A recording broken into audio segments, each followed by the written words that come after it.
ही middle distance line आहे. Okay.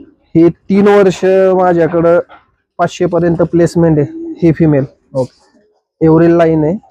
ते माझे मित्र आहे चेन्नईला, हा. त्यांच्याकडनं मी आणली होती मिडल डिस्टन्स साठी. ती लाईन आणली होती का पट्टाच आणला होता? लाईन आणली होती. मग हे नंतर त्यांचे breed बच्चे आणि माझ्या लाईन थोडे क्रॉसिंग करून हा. मी ही ब्रीड केलेली. तर ही कंटिन्यू 3 वर्ष प्लेसमेंट आहे. ही लाईन ही फिमेल 500 पर्यंत. विशेष की ही पूर्ण व्हाईट आहे. ओके. तरी सुद्धा ही फिमेल म्हणजे जिंकलेली.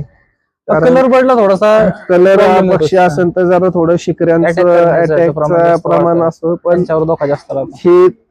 ही जरा थोडी अनुभवी आहे चांगली. हा. पण 3 वर्ष ही फिमेल चांगली हिने प्लेसमेंट दिली. आता मी हिला